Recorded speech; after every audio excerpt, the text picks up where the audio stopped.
अगले वक्ता के रूप में भारतीय जनता पार्टी के पूर्व अध्यक्ष और बिहार सरकार में उप मुख्यमंत्री, हम लोगों के बड़े भाई के रूप में इनका आशीर्वाद हमेशा मिलता रहा है, वैसे सम्राट चौधरी जी को मैं आग्रह करता हूं कि आप आए और हम लोगों को संबोधित करें। बोले भारत माता की, स्वर्गीय रामदेव महतो अमर रहे। आज स्वर्गीय रामदेव महतो जी के पुण्यतिथि के अवसर पर, शिक्षक दिवस के अवसर पर आज संगोष्ठी का आयोजन किया गया है और इस कार्यक्रम की अध्यक्षता कर रहे भारतीय जनता पार्टी के प्रदेश के अध्यक्ष और बिहार सरकार के मंत्री भाई डॉक्टर दिलीप जायसवाल जी, बिहार विधानसभा के अध्यक्ष और भारतीय जनता पार्टी के लोकप्रिय नेता आदरणीय नंदकिशोर यादव जी, भारत सरकार के पूर्व मंत्री और पटना साहिब के लोकसभा के सांसद हम लोगों के नेता आदरणीय रविशंकर प्रसाद जी, इस मंच पर उपस्थित भारतीय जनता पार्टी महानगर पटना के जिला अध्यक्ष अभिषेक जी, एससी मोर्चा और माननीय विधायक आदरणीय लखेंद्र पासवान जी और स्वर्गीय रामदेव महतो जी के सुपुत्र और भारतीय जनता पार्टी के नेता आदरणीय पवन मेहता जी और इस मंच के सामने उपस्थित तमाम भाइयों, बुजुर्गों, नौजवान साथियों, छोटे छोटे बच्चों, माताएं, बहनों और सभी मीडिया के साथीगण, आज वैसे महान हस्ती का हम लोग पुण्यतिथि के अवसर पर संगोष्ठी कर रहे हैं, जिन्होंने जनसंघ के काल में इस देश के लिए सपना देखा था। जनसंघ एक विचारधारा लेकर 1951 में जब उत्पन्न हुई तो इस देश में कैसे अखंड भारत का सपना इस देश का पूरा हो, उसकी चर्चा करते थे। और आज से लगभग 70 वर्ष पहले ये लोग नारा लगाने का काम करते थे साथियों कि नहीं चलेगा दो विधान, नहीं चलेगा दो निशान, नहीं चलेगा दो प्रधान। आज जहां होंगे स्वर्गीय रामदेव महतो जी ऊपर से देख रहे होंगे कि आज उनके सपने को साकार करने का काम किसी ने किया तो नरेंद्र मोदी की सरकार ने किया। और जब आपके आशीर्वाद से 2019 में रविशंकर जी यहां से सांसद बनकर गए और दिल्ली में भाजपा की एब्सोल्यूट मेजॉरिटी की दोनों सदनों में सरकार बनी, उसी 370 को उखाड़कर कचरे के ढेर में फेंकने का काम मोदी सरकार ने किया। और अब सोचिए, कोई पार्टी कमिटमेंट से इतने लंबे समय तक कमिटमेंट को आगे अपने विचारधारा को नहीं रख सकता। मैं बार बार लोगों को कहता हूं कि भारतीय जनता पार्टी जिस चीज से कमिटेड हो जाती है उससे पीछे नहीं हटती। और आप सोचिए 1951 में डॉक्टर श्यामा प्रसाद मुखर्जी जी ने इस देश के लिए अखंड भारत का सपना देखा और तब से कई बार जनसंघ विलय कर दिया जनता पार्टी के अंदर, अपनी विचारधारा को समाप्त करके देश को आगे बढ़ाने का काम भारतीय जनता पार्टी जनसंघ के लोगों ने किया। और तब 1980 में भाजपा का उदय हुआ और आज भाजपा के कार्यकर्ता ये देख रहे हैं कि आज भाजपा जहां 2 सीटों के साथ खड़ी थी, आज देश में लगातार 3 बार नरेंद्र मोदी के नेतृत्व में सरकार बनाने का काम। स्वर्गीय रामदेव महतो जी जब इस इलाके में काम करते थे तो आप जरूर सोचते हो उस समय तो विचारधारा ही चलता, विकास की चर्चा नहीं होती। ठीक कहा नंदकिशोर जी ने कि हम लोग तो विकास की संभावनाओं पर भी हम लोगों ने संतोषी रखा है सर। और आज डबल इंजन की सरकार हम लोग चला रहे सर। देश में नरेंद्र मोदी के नेतृत्व में और बिहार में नीतीश कुमार जी के नेतृत्व में एनडीए की सरकार चल रही है। और आप देख रहे होंगे ठीक कहा नंदकिशोर जी ने 2005 के पहले की सरकार, उसके लिए विकास एजेंडा ही नहीं था।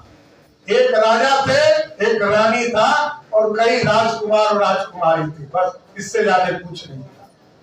बिहार के विकास की कोई चर्चा नहीं, कभी सड़क बनने का कोई सपना नहीं देखता था, ना बिजली था। लेकिन मैं धन्यवाद देता हूं बिहार की जनता को।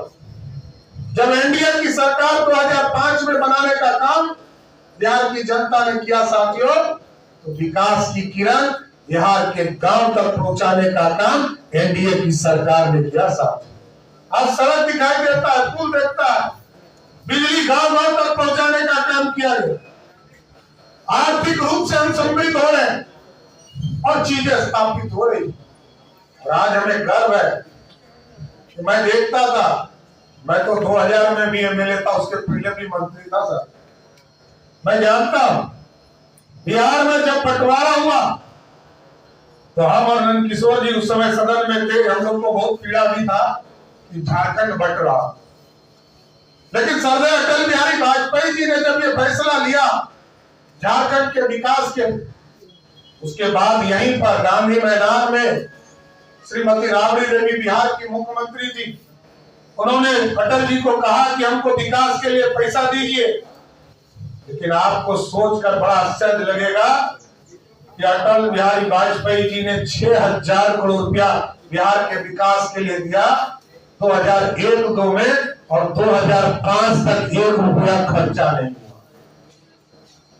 ये तो जब नीतीश कुमार जी, सुशील मोदी जी और नंदकिशोर जी के नेतृत्व में यहाँ बिहार में सरकार चल रही, उसी 6000 करोड़ रुपया को लेकर बिजली के सेक्टर में, रोड के सेक्टर में, ग्रामीण विकास के सेक्टर में, सिंचाई के सेक्टर में, इन तमाम जगह पर विकास की किरण गांव गांव तक पहुंचाने का काम। एसएस की कोई कल्पना नहीं थी, उस समय एमडीआर सड़कें होती थी, एसएस की कल्पना नहीं। नंदकिशोर जी को मौका मिला, मैं तो इनको भी धन्यवाद देता हूं कि आपके गुरु की पुण्यतिथि हम लोग मना रहे हैं, लेकिन आपने जो विकास के कार्य किए इसके लिए भी मैं विशेष तौर पर धन्यवाद देता हूं। एसएस की लगभग 70 से 80 सड़कें पूरे बिहार में इन लोगों ने शुरुआत करने का काम किया।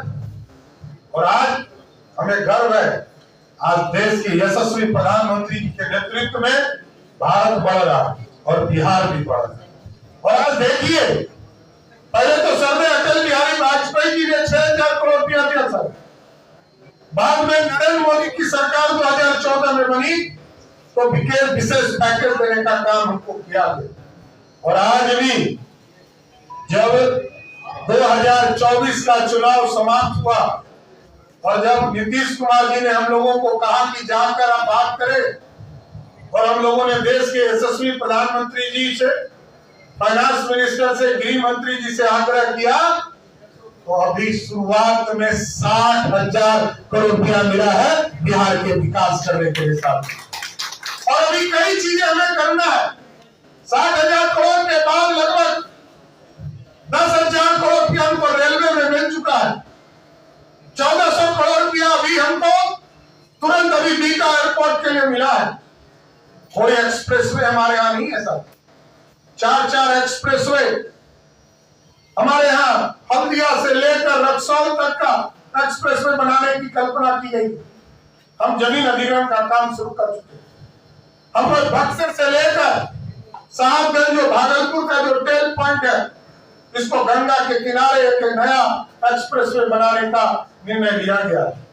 गया से लेकर वैशाली तक का एक नया एक्सप्रेसवे बनाने का काम किया गया। उसी तरह सिल्लीगुड़ी से गोरखपुर, इसका मेजर पार्ट हमारा है। और अभी रविशंकर जी बता रहे थे कि कल 2-3 दिन पहले इनको नितिन गडकरी जी ने फोन करके बताया कि 2000 करोड़ रुपया जो अनीसाबाद से जो लगातार लगे हुए थे नंदकिशोर जी लंबे समय से। ये अनीसाबाद से लेकर सीधा जो पूरा बाईपास का इलाका है, इसको जोड़ने के लिए 2000 करोड़ रुपया का फ्लाईओवर देने का काम किया गया है और लगातार हम लोग इस काम को आगे बढ़ा रहे हैं। एयरपोर्ट से एक नहीं है, अभी तो बीता एयरपोर्ट की शुरुआत हुई है साहब, और लगभग 1700 करोड़ रुपया हम पटना एयरपोर्ट पर हम लोगों ने लगाने का काम किया है।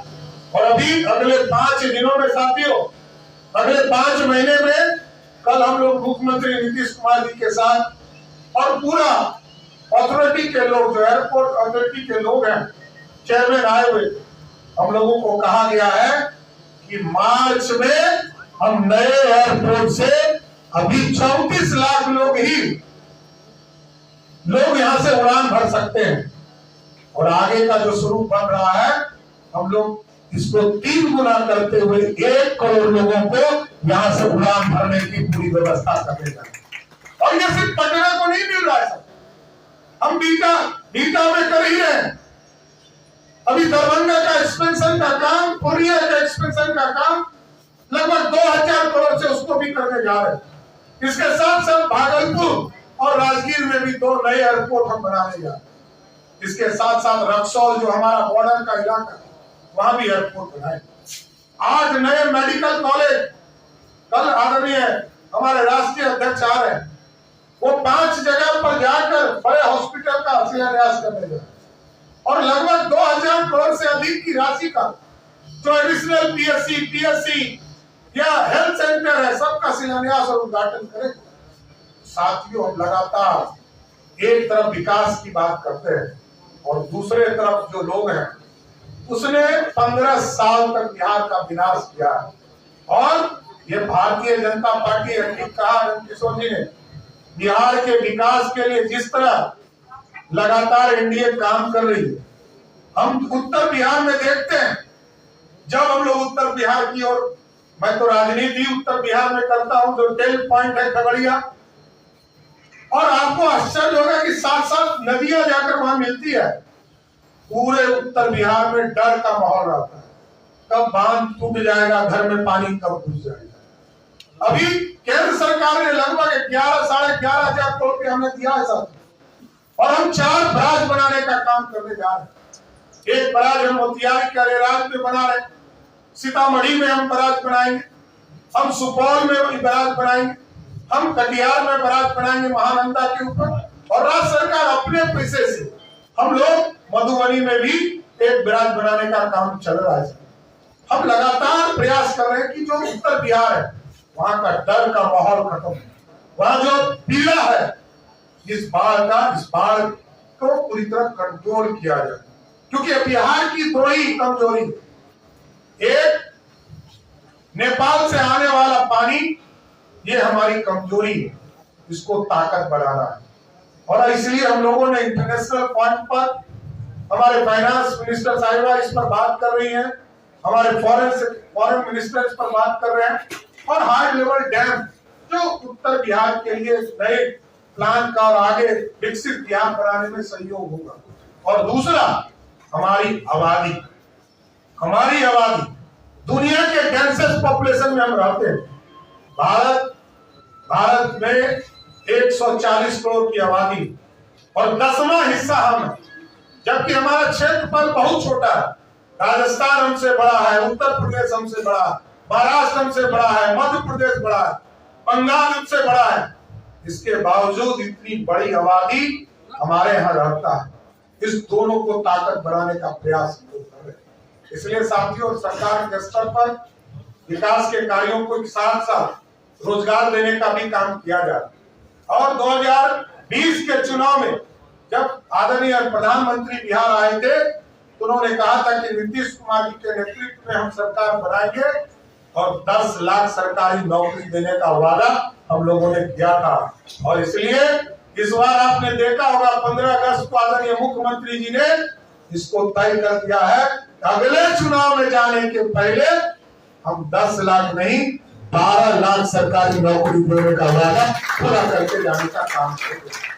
इसलिए बिहार के विकास की संभावना और चुनौती भी, इसलिए चुनौती हमारे लिए आबादी और पानी, दोनों है, और पानी के यूटिलाइजेशन के लिए भी हम लोग लगे कि सारी चीजों की व्यवस्था हो सके। इसलिए हम सभी लोगों से यही आग्रह करेंगे कि जो स्वर्गीय रामदेव महतो जी ने जिस विचारधारा को आगे ले जाने का काम किया और लंबे समय तक संघर्ष करते रहे, मेरी तो 2-3 मुलाकात ही है।